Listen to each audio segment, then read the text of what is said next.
Pour nos confrères du magazine Elle, Mareva Galanté est revenue sur ses vacances à Tahiti, son île de naissance.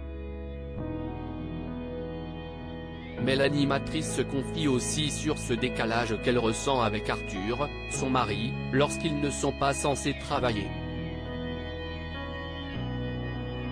Si est 5 ans après avoir dit oui pour la vie à Arthur que Mareva Galanté a dévoilé être l'épouse de l'animateur. En effet, en août dernier, l'ancienne Miss France dévoilait un magnifique cliché de son couple, pris à Bora Bora. Noces de cocotier # anniversaire de mariage, écrivait-elle en légende. Une touchante déclaration d'amour pour celle qui a souhaité consacrer un album tout entier à son île de naissance, Tahiti. En effet, la chanteuse a décidé de mettre en avant ses origines et ce territoire paradisiaque. De temps en temps, Mareva Galanté retourne sur les lieux de son enfance pour les faire visiter à sa fille, Manava, 7 ans. J'y vais une fois par an l'été, pour les vacances, avec ma fille.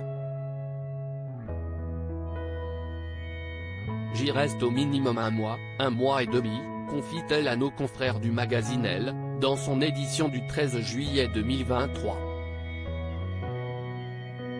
Parfois, elle embarque aussi son mari dans ses valises. Mais il semblerait qu'Arthur ait un peu de mal à se faire à la vie tranquille de Tahiti.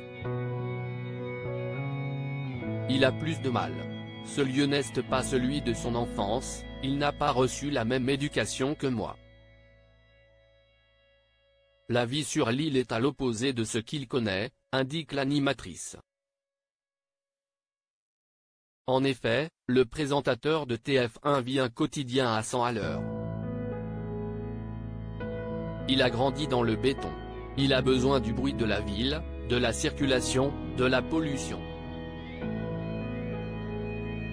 Jusqu'au moment où à Tahiti, il se laisse charmer et emporter par cette douceur de vivre, nuance-t-elle. Mareva Galanté reproche également à sa moitié d'être tout le temps à 100 à l'heure.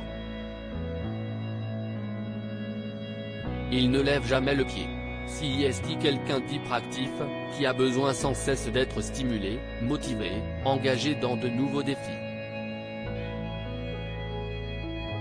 Tandis que moi, j'ai tendance à étirer le temps à me poser, confie-t-elle quelque peu abasourdie de le voir parfois aussi pressé et impliqué dans plusieurs projets à la fois.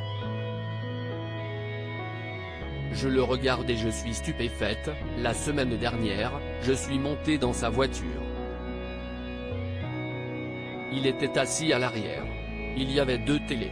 À droite, l'une diffusait BFM, à gauche, l'autre diffusait LCI.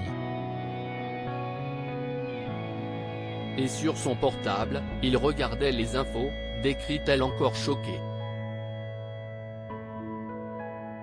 Je lui ai dit, mais ça ne va pas du tout. Instinctivement, j'ai éteint les 2 télés. Il ne comprenait pas. Si est pour vous dire à quel point il est surconnecté et je suis surdéconnecté. Mais ne dit-on pas que les opposés s'attirent ?